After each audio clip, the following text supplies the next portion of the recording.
working with rocket fuel. Well, thank you so much for being here, everyone, today. I'm super excited about going through this process with you all, which is called, well, this presentation, not this process, called Operating with a Franchise Mindset, a playbook for leading, protecting, and scaling a Women's Council of Realtors network. So let's move on to, ooh, there we go. Okay, so basically, if we're going to put on this different hat, I guess you'd so to speak, if we're going to look at what we are talking about today, which is if we're going to look at our networks as a franchise, then we have to look at ourselves as the stewards of the three-tiered brand. So basically, there are brand standards that are set from the national all the way from the top, whether it's, logo, colors, all these things that are approved. It trickles, and then we have bylaws and different rules that kind of encompass what we stand for on the national scale that trickles down to state. Now, state has the ability to adopt the bylaws and the standing rules that national is giving them, but then they can also make their own modifications or things that see fit to that state. So they accept they have to take everything that's kind of been handed to them in that regard. But then additionally, if, because all states are different, if there's additional, not just for the oversight purposes, but if they're realizing that certain elements of it, they need more, they need, to have more rigidity. Rigidity, I guess not the right word. Or some additional types of rules, then we have the ability to make our additional policies that we put in place on the state level. And then also when you trickle that down to the local level, that's where the local networks each work is their own little kind of like in their own little ecosystems, because then they're governed by their own standing rules, their own bylaws, and their own financial policies that work for their particular network. Now, there have been in many cases where a lot of the bylaws they're kind of more of like a plug and play now, where you're just like putting in dates and putting in your own network, but you have more autonomy as it relates to the standing rules and the financial policy to be able to make those decisions.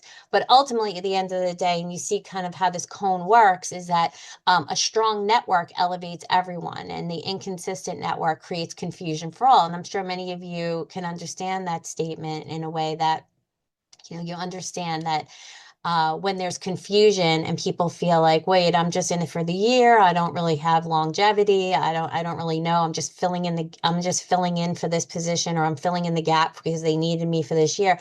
You're seeing a lot of those where those local networks are having fractures. And that's why I kind of like this graphic a little bit, because the state and the national are nothing without the local. So if the local is not killing it or doing, to the best of their ability, it's really, really hard for the state and the national to be able to do what they need to do. So I wanted to just kind of point that out in like a visual way. So moving on from that, so you have the volunteer mindset and the franchise mindset. So I feel like in the volunteer mindset, you look at, like you said, the focus, the execution, the finances, and the scope. What do we want to do this year? Kind of like have like a willy-nilly, constantly people chasing their own tail. Like, okay, every president wants to come in and like do something different. They want to do something different than the previous year's president or 2 years ago's president, so on, so on. They want to have like they want to put their own little spin on it. And sometimes you just don't need to reinvent the wheel.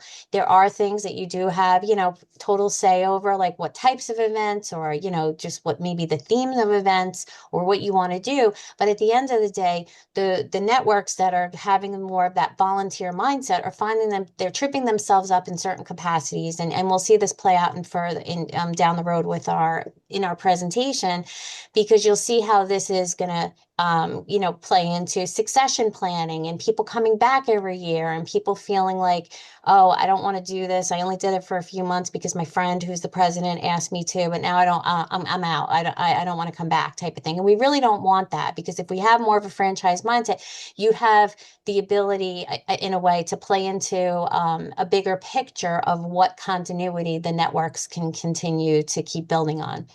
So, like I said, if you look at the volunteer mindset, you look at, what do we want to do this year? The execution, running isolated events and doing their own version, finances, paying, just worrying about having enough money for the year. And you get, chasing your tail with expenses based on these, like I said, temporal decisions. And then scoping, the scope of it is that you're basically just leading a board for a 12-month term with like no vision, further vision and mindset that goes further than that. On the franchise mindsets side of it, you know, what does the organization need to remain strong? That's a really important question. So when you think about that, you think about like what needs to go into this? Who are the right people that we need to have in place to have continuity? Um, Again, execution, maintaining brand consistency, professionalism, and the operating manual. So when you think about when I go, like I've visited a lot of different networks, and I could tell you that, even that last year, there was some networks that put up banners, some that didn't put up banners, some that did the Pledge of Allegiance and, did all the protocols, and then others that did not. So it's just like when you go to Taco Bell, McDonald's, any of these types of franchise, no matter where you go to them, any part of the country, the hamburgers taste the same, the chicken sandwiches taste the same, and the French fries taste the same. So that's why I liken that to if you go to any Women's Council Realtors network, even though you have your own autonomy, like I said, with rules and things like that, there's still brand standards that are expected of you. So I do think that that's something that, again, maintaining brand consistency, professionalism, and the operating manual are very important. Whereas it relates to finances, a lot of you on this call, we've had budget one-on-one, budget calls, and we haven't gotten through all of them yet. But, you know, going through the budgetary process, it's been confusing. A lot of people just throwing fake numbers in there just to get just to complete the task, but not really understanding why it's actually important. And it's important as like a guardrail, so to speak, for your network. So again, driving sustainable cash flow, treating every dollar as a member investment. This is your members' money. You are stewards of your members' money. Are you using your members' money wisely? So those are the types of questions. And then stewarding an established business under a national brand. So you're still always remembering that you have like a tri-level or kind of like a tri-level agreement or kind of like a tri-level positioning, that what you do on your local network impacts the state and and national. And it also impacts things in people's minds, especially with your members. People could have a great experience and people could have a not so great experience. And we want to make sure that no matter what network they belong to, they're having an amazing experience, and they not only want to keep coming back, but they tell other people why they continue to keep coming back. So these are some of the non-negotiables as it relates to network stewardship. Is that obviously financial transparency. Again, we've talked a lot about maintaining clean books, following approved budgets, that budgets are not just an annoying task, that there's a point in doing them, and making sure that we're taking care of our audits and filings for taxes, which is our 990. Again, even with the audits, it was discovered this year. And again, there's no shame in the game. We're all trying to get on the same page. We're all volunteers, but we really want people to learn and be educated from these experiences. But there were a lot of networks last year that did not do audits. They didn't even have an audit book. They didn't even have a way of tracking their expenses. So again, it's not a matter of shaming people and putting, networks on blast, but it's about learning from the experience and saying, okay, now I understand why this is important and what we need to do. And all this kind of builds into it. So brand integrity, using the appropriate branding. I remember when I was a local network president for Broward, thought we were so great because we had made this graphic and it turned out that it changed the logo. And this was before ChatGPT could, make you logos, but and it ended up changing the color of the logo. We got in trouble. So now I understand. I remember being annoyed at the time, but I now, because it didn't match the rest of the graphic and how cute it looked, but I did understand now what we were doing and why it was wrong. So again, we're all, it's in the learning process, and we are, again, volunteers that are, wanting to do better. Once we know better, we're going to do better. So using the appropriate branding, following the bylaws, and delivering programs that are aligned with the mission. It's great, sometimes when people have networks to have these different events and they're all partying and they have all this alcohol. Like, do we want, in the pictures, like, do we want to be seen as a sorority? Do we want to be seen as a professional organization? So it's just remembering those types of things, and what we're delivering back to our members and how we're being viewed. And then, again, contribution, like handling dues, they could talk about dues, but it's really about, monies that are invested in us. You can plug any money in there, whether it's strategic partner money, membership money. Every dollar is a member investment. And it has not only just aligns with policies tied to Bill Highway, because Bill Highway is not our specific way, that we do our financial. A lot of them do it through QuickBooks, but some networks do it through Bill Highway. So I include it in there. But again, revenue is not accidental. Expenses are not emotional. It's not our money. It's the network's money. So changing that mindset and realizing that it's what your network is, what you bring into your network is just not about like, oh, I want to have the most amazing, I'm the president this year and I want to have the most amazing events in the history of this network. But is it tying back to your mission? Is it tying back to what your members would really want? And are you really using these resources in the best way? All right, let's move on. All right, so this is kind of like, again, we went through the paradigm shift, and this is like another. I liked the two different graphics because, again, the other one kind of seemed confusing. It went to the point, but it kind of seemed confusing. But still, this is another graphic that drives the same message. And do you want to have a volunteer mindset, which, again, gets people in a tailspin where they're just chasing their tail the entire year? And I mean board members, and even team leaders. Or do we want to have a franchise mindset that has more governance, more structure, and more understanding that you could really leave to the next year and it be like a well-oiled machine, as opposed to you just chasing your tail the entire year, getting to the finish line, handing it over, and then you can't wait to retire in whatever position you served. So again, we don't reinvent the wheel every January. We build with a proven structure. So this was our theme the last time, which was cash flow is a team sport. And I want to continue and I invited, all different line officers on this call. Again, this is supposed to be the treasurer call, but I invited everyone because I do believe that every single line officer in a network plays a part. And we need to understand why each one of those positions are not only important, but when they plug into their position fully, it helps this whole wheel and getting all the things accomplished that you're trying to set out to do in a year. So again, the president drives the vision and the culture. The president-elect, drives continuity and leadership pipeline. And obviously, this is not the only roles and responsibilities of these different line officers. Obviously, there's a lot more that meets the eye here, but overall, this is at the crux of it. And then there's tentacles, obviously, with individual responsibilities that each one of these line officers are responsible for. But overall, this is what if they plug in and take care of all this, it plays a part into this bigger wheel. So again, first vice president drives membership, growth, engagement, treasurer, financial integrity and sustainability, event director, drives revenue and the member experience. Membership director drives retention and growth. And I loved how around the wheel, it's, membership fuels events, revenue fuels the vision drives membership. Every person plays an integral part of the network's success. It's not just one or two people, or it's not just the president or just the treasurer. It's a collaborative effort. So I love this. And every role drives the bottom line. No one operates in a silo. And I'm going to say it, it's not new, but we have a lot of networks this year that are working in like fractures. They're not, whether the president and the president-elect don't get along, or, whatever, the president-elect and the treasurer don't get along. It doesn't matter who you plug in there, and maybe it's half, maybe it's, 3 and 3, 3 are on this side, 3 are on that side. We don't really want to have fractured networks, because a fractured network is really not going to ever really be sustainable. Anything you build on anything fractured, I mean, think about homes. We're all in real estate.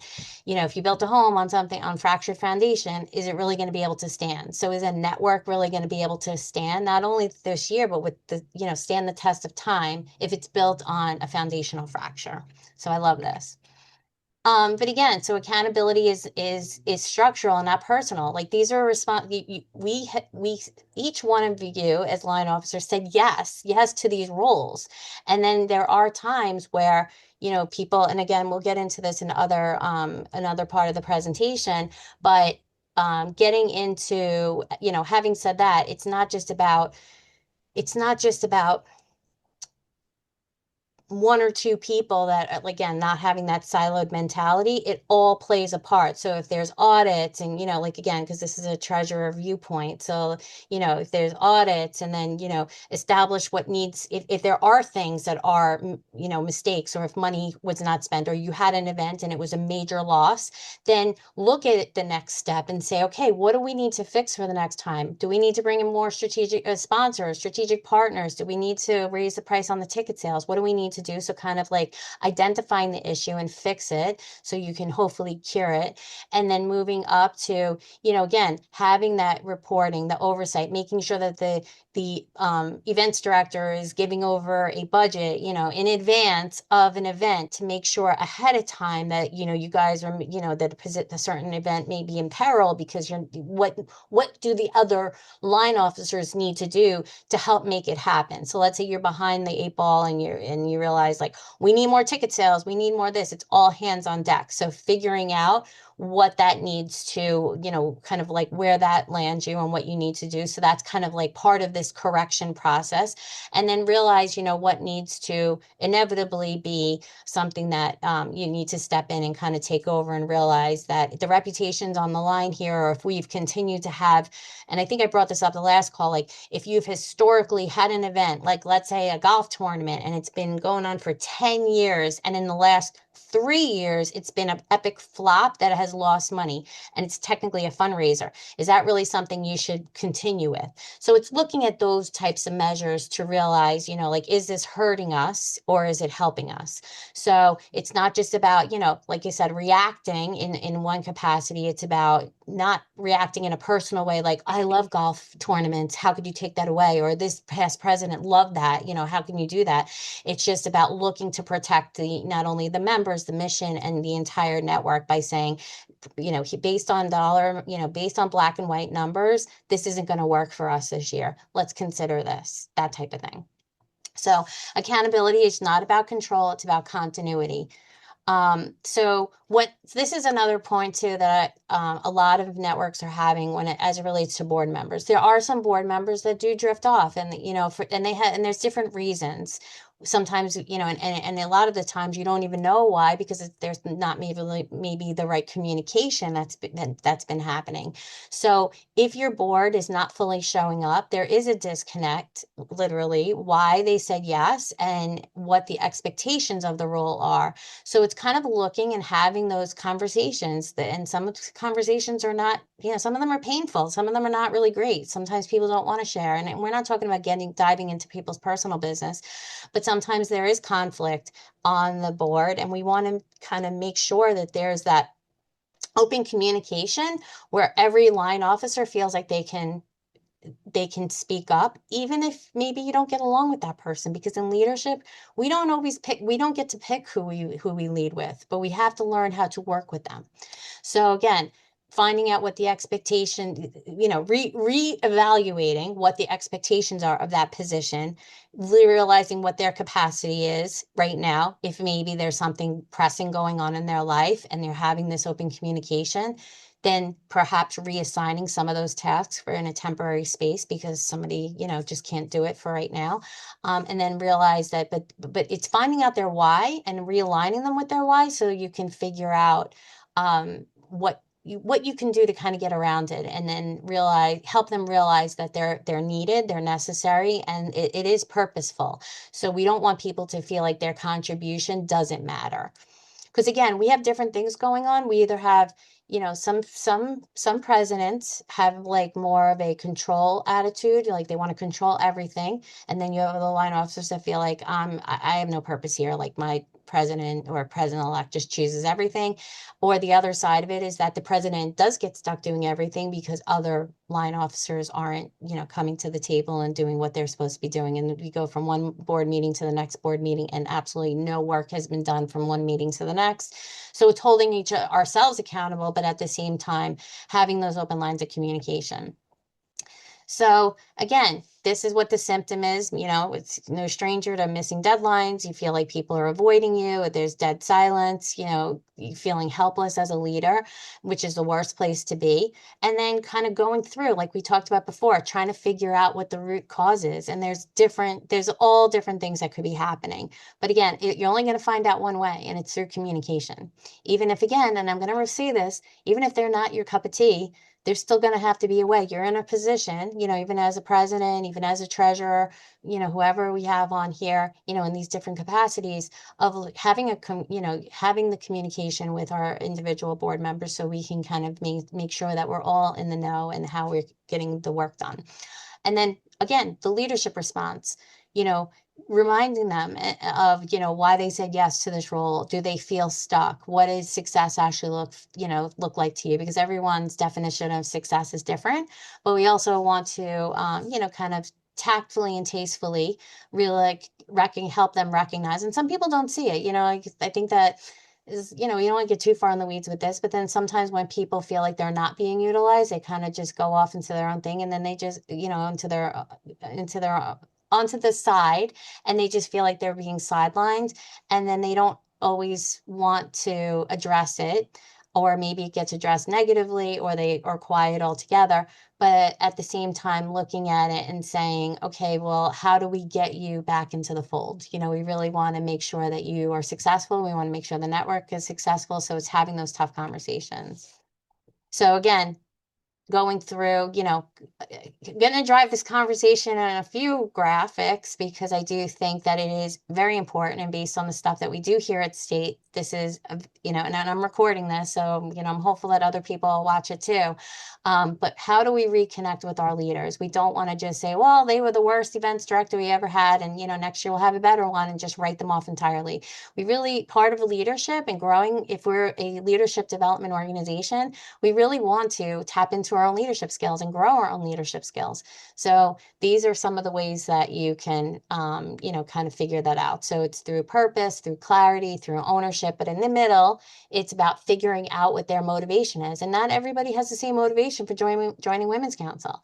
And, at the end of it, there are people that do sign up for things because they are position motivated, as opposed to be aligned with the goals and the mission of the organization. But I still believe that you can still tap into people even if their motivation is something that's purely about position. Because if you're about position, then all right, let's talk about how you can get the work done, because you want to be successful in this and your name is on it. So I think that we can still tap into people who maybe have that in their, at the forefront of their mind. Again, you're not trying to fix people, you're just trying to figure out all these elements, so that way when they come together, the motivation, they will either be re-motivated, or at one point maybe they were never motivated, and now you need to remotivate them or motivate them from now. So that should come more naturally. But again, you can't fix people. People are who they are, and their motivations are their motivations, but it's tapping into it. Again, empowering people, reconnecting with people, or connecting with them in the first place, clarifying, what the scope of those priorities looks like. If you think about, if you have monthly board meetings, quarterly board meetings, but that's one element. But if there's still expectations month to month of things that need to still be done on the back side of things, even if you're not meeting, I'm sure there's still expectations in order, depending on your position, that still need to be done. Are you doing those things? How are we empowering other people to want to do them too? Creating that excitement and that re-engagement, kind of almost like a perspective and that environment of it, that everybody wants to do what they need to do. And again, not living in a delusional, perfect world. In a perfect world, it would be great. I do know that things do happen, but it is our responsibility to figure out how we're going to move forward. It is still April, so we still have plenty of months to get the job done and do it well. So again, guiding, managing performance. So instead of just handing out a list of tasks, you have to think to yourself, what has worked and what hasn't worked. So maybe the things that haven't worked might be areas where you could look back at something like this and say, okay, I have been guilty of just handing out lists and I don't and people are not getting back to me. So maybe perhaps finding a different capacity and saying, okay, how can I either, assist you, or how can I, what feels unclear to you, or, how can I really help you work through whatever needs to be done and support you overall. Um, this has happened too with calling out failures publicly. Listen, we're all human. Totally understand how frustrating it is when people don't do what they're supposed to do, and we get frustrated, and there might be words, and there might be angry words, and people might be exchanging things back and forth. It's not really the best way. Keeping stuff, it's not that you want to live in like a delusion world of just, hiding everything under the rug or under the carpet, but you really don't want to call people out publicly. It's not, it doesn't feel good, and it doesn't get received. It's not received well. And as a leader, nobody really wants to be spoken to that way, or, but again, I understand we're human, but it's cleaning those elements up and realizing that calling somebody to the side and having a one-on-one conversation is a lot better.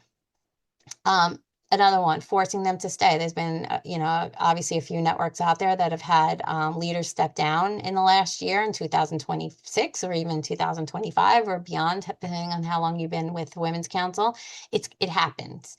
But forcing people to stay past their term, I mean, you see how that really ends up. And it does just create a culture and environment of, you can tell that there's no real motivation, right? If you don't feel like the leaders that you're working with are not motivated, you're not going to feel motivated either. But just allowing them to at least have an opportunity that if you can't bring them back into the fold, that you do hope they maintain their membership, and that they continue to keep coming back to events, and we'd love to have you. Sometimes it's all about timing, right time, right place. So again, going back to, leaders are made here, and leadership development is in real time, and timing is everything in life, and sometimes it's just not the right time, and then people are going through certain things in whatever capacity, and sometimes the timing would be better in the future as opposed to right now. So there's always that. um Again, going back to, even for yourself, when we have true alignment, and if we lead this way, we do more than just run a network. We build something that continues beyond us. And I always feel like, legacy mindset, thinking about, I'm a past local network president, a DVP. I want to know that what I put time, blood, sweat, tears, and energy into is going to outlast me. And, if you see how some of these networks, are now like in peril, whether it's membership numbers, whether it's finances, whether it's just like people now we're coming into election season, and maybe people not even wanting to come back next year. So as a line officer, it really is kind of, it's sad. So really looking at this in a way that, if we have good alignment, and we kind of look at these different areas about purpose, expectations, and alignment for the future, if we have accountability within ourselves, then it's not really about controlling people. It's just about what everyone's plugging in to do to have continuity, overall continuity for the network. So the ultimate responsibility of a leader. So you think about, again, we're talking about a legacy mindset. So it's not just about what we're doing right now in 2026, but if we see like in 2026, we're building we're building essentially like a foundation, another level of the foundation that your network has already been building on.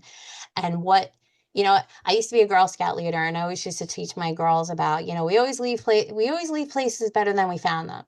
Well, that's kind of, I would say, share with Women's Council too. I mean, you guys are in these different roles now. How do you do your part to leave it better than you found it? So, you're ultimately working yourself out of a job. That's the goal. You want to only do this job one time.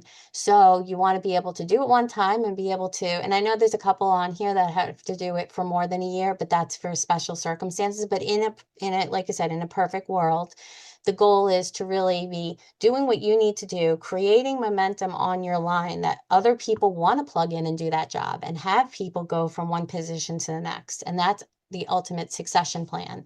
And having succession plan not only through your network, but succession out of your network. People who want to become DVPs, people who want to run up the state line and then beyond, people want to run up the national line. How do we keep that succession going? And we want people to come behind us. So I always say, like, being a leader is not about what we're doing now. It's always about who we're bringing along with us and who we're kind of building behind us, and that we're taking, taking along the way. Because while you're grabbing onto the leader ahead of you, you're also grabbing on. Think about those monkeys when I was a kid, the ones that had like the arms that looped in. That's what I kind of think of it. Like, you're grabbing on, but then you're also bringing someone up. So that's really the goal. So again, the method is that every role must have someone being identified and developed behind it. So we're always looking around and seeing who we could tap. People talk about, oh, I was tapped on the shoulder, I was tapped on the shoulder. But really, are you encouraging other people to not only do a job because it needs to be done for the rest of the year, or next year we need to build a board, so I need you to promise me that you'll do this. It's not about that. It's about, there's such exciting things going on here, and I would love to, for you to, let me know if you're interested in becoming more involved. Come talk to me, or I'd love to go out to coffee with you, have a sidebar conversation. But how are we also preparing them for and setting the expectations of, like, what's to come? And again, a lot of people get freaked out and they've seen what they've seen, whether there's been dirty politics, or, maybe they have felt, misunderstood at a membership meeting or a board meeting. And, it's about kind of helping people to fix a little bit of what that mindset, was currently for them. And a lot of it has to do with just people just being heard. So I think that if we hear people out and where they're at, we're always trying to be better, do better, not only as a person, but as an organization. So looking at that and saying, okay, well, this person raises good points. I remember, like, strategic partners that had come to me, trying to get these strategic partners to come back when I was president, and coming in as president. And, there were things that weren't being done right the previous year, and they weren't being delivered on upon all the things that were promised to them. And I did say, okay, well, what kind of creative ways could we have that not only take over, kind of like right the wrong from last year, so to speak, which I can't change, but what could we do for the future? Like, can you teach a class? Can we do, something different and outside the box? And I know a lot of them used to go up and, like, talk on the mic. Many of them didn't even want to talk on the mic. They would give it up. So they weren't getting the exposure that they wanted. So my point is, it's about, when you have conversations with people, sometimes you could figure out different opportunities in different ways, like plan B, plan C, plan D, and so on. And again, and this is also with line officers. It's not just strategic partners. This is a conversation just pertaining to people. And then the result, ensuring that the next generation is ready before we ever step away. Again, it's April. Elections are coming up. You'll be preparing people for, their incoming roles, for next year. It's about making sure that not only are you working still currently in 2026 to get those roles done, but what are we doing to now make sure that 2027 is prepared as well? So shifting the mindset from checking boxes to creating a legacy for tomorrow, which I just love that phrase. Again, making the mission practical, moving from obligation to ownership. And I think that when people own their positions, it doesn't just feel like a task. It's like you said before, it's not just checking a box. It really feels like I'm plugging into something, and I feel like I want to do this position because I see the exciting things like I see the outcome or the potential outcome that can come from the dynamic ability, the dynamic nature of what each one of you are plugging into. So, you're thinking about how your role helps members feel welcomed, included, and valued. Your role directly delivers professional growth to the network. And whatever this role is, my role protects the credibility and the financial integrity of the brand. Because again, even if you're not a treasurer, you're still building into what your job does, whatever your position is, it still all builds into the overall credibility and the financial fiscalness, the fiscal health, I guess is a better way to say it, of the overall brand and the network. So my role also contributes to leadership development beyond this year. So if Women's Council exists to advance leaders, then keeping people focused on their why is not soft leadership, it's operational leadership. So this is again talking about succession planning. So I think I brought this up on our last call, but I know like Charmaine Hickey has, gotten into my head a few years back where she would talk about how like other states have succession, and they're very good not only in their networks, but then also like up the pipeline for state and, national. Like they have things figured out, like who's going to run for DVP next year, who's already going to run for state liaison, who's already going to run for treasurer type of thing, like in advance. So when you think about that kind of continuity, it's not like it's just a it's not just a matter of people just kind of running around in circles like, oh, should I run, it's already kind of like you've been building up to this for years. And I think that, and then you get the full, support of people because they feel like, okay, this person's, but she or he is the best candidate for this position because they've been working for this for years in a very strategic way. So identifying, and this is starts on the local network line. So in a perfect world, it'd be great if every person could serve in every position. In this day and age, it ain't happening. We understand it's not happening. So, but how can we do our best to at least know that there's succession in, 1 year over the next, that people are going to want to come back, that maybe there's only maybe one or two people tops that are going to be new next year, as opposed to an entire line outside the incoming president. So realizing future leaders early, tapping people, that goes a long way because sometimes people don't see it in themselves. And it takes someone else believing in them for them to maybe come out of their shell a little bit, understand like I could actually do this job. Or you know what? I actually do qualify for this position. I didn't think I qualified, but you know what? You make a valid point. I do qualify. So sometimes people need a little bit of that encouragement, and it goes a long way. Mentoring people, saying, you know what, I see something in this person. Maybe they're not actually ready for 2027, but I'm going to work with this person, individually. And again, it's not becoming a full-time 40-hour a week job for you, but like working with people in a way that you're realizing like this is where the future leadership is going to come from. So it's worth it. Empowering people, giving them opportunities. Love the idea of like getting people who maybe aren't good with the mic or talking publicly, getting them to do the Pledge of Allegiance, strategically placing them to do the invocation, or even, wanting to do his the inspiration thing that it came back. The inspiration, so having them strategically do certain things might be something that, like, I know when I was early on in leadership, like they had me selling t-shirts and I thought, okay, whatever, but it gave me the exposure before throwing me in front of the mic. And it kind of like, so the t-shirts came first. So I would sell t-shirts at all the meetings. Then the next year I was like, then they had me coming out and doing, like I said, different things on the microphone, which was daunting. Even though I knew the Pledge of Allegiance, it was like the scariest experience. So I do think that, strategically tapping on people is a great plan. And then stepping back and then realizing like, wow, look at this person, like look at them from, it's now whatever, November, and look at the way they were in January. Look how much growth they've had. So it was worth it. And that is what Women's Council does best. So strong networks do not scramble for leaders. They grow them intentionally. Love that. Love, love, love, love, love. So the perspective of a past president. So I'm going to address this because I've seen this now play out in certain networks.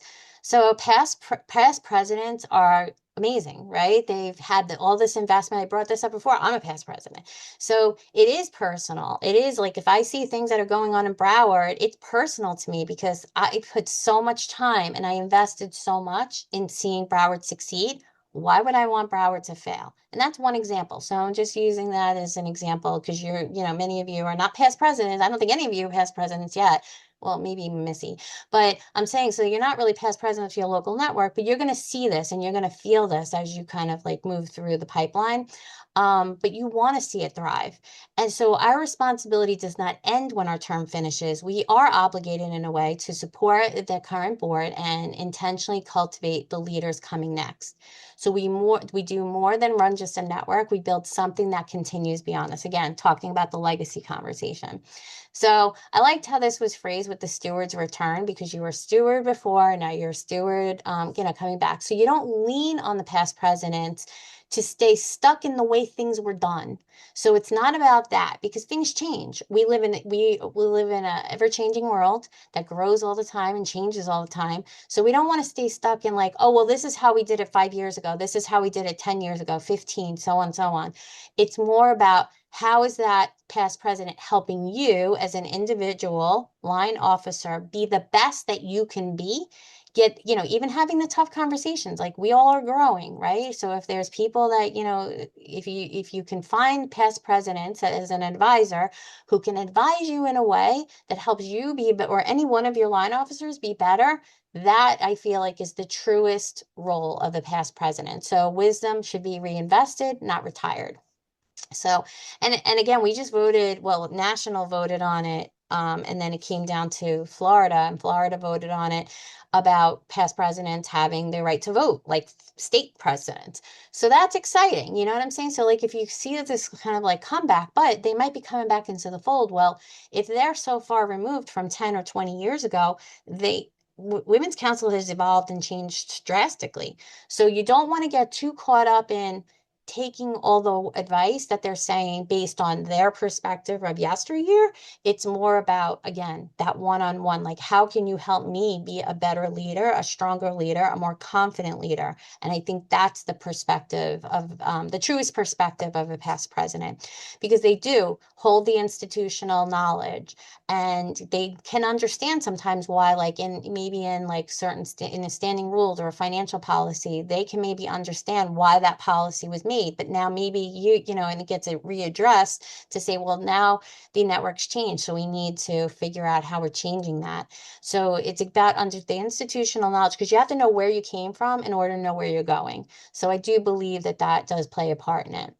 But again, pouring into people, how can they be helpful? How can they help support you without needing credit? And then also protecting the future, because it does, if you help normalize what current leaders are experiencing, it does ensure that the network doesn't reinvent itself year over year, which is a lot. We see a lot of networks continue to get stuck on. And again, it's about that altruistic side of what is the motivation of this past president to want to help? Are they trying to have another go at it and then run, kind of like if you're talking about from a president perspective, a current president, are they trying to run the board again through me? No, that's not what we're talking about here. It's an altruistic reason that they want to see you be your best so the network survive, so the network survival rate is even, exponentially increased. And then on top of it, the network continues to keep building members, having people attracted to it. It just continues, it's a continued success into the future. So love pointing that out. All right, let's move on. So again, talking about succession planning. So again, the cliff, scrambling for leaders, high learning curve, vulnerable to burnout. And then again, having the network start over every January. That is not the goal here. And then you have the staircase where it's, intentionally identifying who those leaders are, having smooth transitions. I mean, I can't tell you how many times I've talked to networks, and you have people in their roles at the beginning of this year and they're like, I was never transitioned. I don't even know what I'm doing. How many treasurers I've had to have conversations with, like, nobody taught me anything. I'm like, well, what happened with last year's treasurer? Oh, this or that. We were supposed to get together. They just handed me one sheet and told me, this is everything they know. So we want to just make sure that there's smooth and you can plug any network line officer in there, and it's similar situations. And others are, were totally transitioned and, did great and rocked it, but it's not created equal. And we want to make sure that it has the best chances of survival year over year. So institutional knowledge preserved, networks continue to grow year over year. Again, reminding yourself you're working yourself out of a job in a positive way. And that's the most, I guess you would say, like, it's not just about being encouraging. It's about, like, that's the most fulfilling part of this whole thing, is that when you work yourself out of a job, you realize that you have now invested in, the next generation of leaders for your network. And that's, to me, it's very fulfilling. Forget about all the drama and everything else that you can think about with Women's Council. And there's a lot of different, varying seeing negatives, I guess, that we could plug in there. But if you focus on the positive, why do people keep coming back to Women's Council? Why Women's Council? Women's Council is something special, unique. It brings in, you know, a different type of animal, a different type of person with like a servant's heart that wants to give back. That's not what we always see in real estate in general, right? So I kind of feel like as an organization, we attract the people that want to give back. So how do we kind of tap into that and then 10x it? So again, succession planning is not just an administrative exercise. It is proof that the network is serious about leadership growth. Strong networks do not scramble for leaders. Again, they grow them. So this was like an interesting thing, like just like a 30-day implementation blueprint. This is if your network is truly having, you know, people that maybe, you know, every network's different. So we don't know if you now know or aware that as the election process starts, you know, this is still early enough where you can look and say, I could take this task. I can actually like leave this Zoom and really say to myself, how can I go into my next next local network event and really start keeping my eyes open to who are the future leaders, who's showing signs of readiness. You know, again, clarify certain things, you know, simplify things. Sometimes people might be like, I don't want to be the treasurer because it's all this, or I don't want to be the membership director because it's, you know, all this work. Breaking it down into microbytes and, you know, helping people realize that, you know, it is something manageable and we would love their expertise, you know, on the board, you know, and consider if they would consider, you know, bringing their expertise to the board because they'd be great at it. And then documenting it, you know, kind of keeping you like a little checklist of like the people that you've spoken to, and then re-engaging, having different conversations with their drifting board members. Because again, ideally, unless you're the president, you want, and if you're a drifting board member as a president, oh my gosh. But I'm just thinking, so if you're having drifting board members, you want to not only have the conversation, but you want to see if we can turn the tide right now where they would come back next year, that they'll not just like check a box and like figure out the plug in for the remainder of the year and like a bit and barely do the work. No, can we get into people's motivations and whatnot and be able to help re-engage them, and then see if they would, you know, consider if you can turn the tide. And like I said, I do think that some, you know, in many cases, just because somebody was drifting for a time is not the end all be all. So leadership is collective.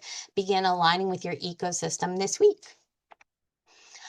So this is kind of the shift that, you know, changes everything, is that we don't run a board for just a year. Again, we're temporarily entrusted to run a business, run a business, run a business. We want to make sure that networks are being run as a business. And I think all of you know what I mean by that, because I'm sure if we're honest with ourselves, in varying capacities, some of these networks are not being run like businesses, and they need to be. So that has been built over decades. That is not just about 2026. I mean, many of them, like I know Broward was one of the original charter networks, so it's been around for 70 years. Why would I want it to go south on my watch? Do you see what I'm trying to say? Like, it's been built so much over time. And again, it's not, everything is not always perfect where it was going in an upward trajectory. I'm sure it was going up, down, up, down, up, down. But the reality is, if it's my time and I'm doing my part, and again, that whole Girl Scout mentality, if you want to leave a place better than you found it, what do I need to do to make sure that it's going to, you know, outlast me and go on for another 70 years? So our responsibility is to leave it stronger, clearer, and a more sustainable than we found it. That was a little different tweak than my little Girl Scout thing. But yes, so that was, I'm going to stop sharing. I know I saw some stuff in the chat. I talk a lot.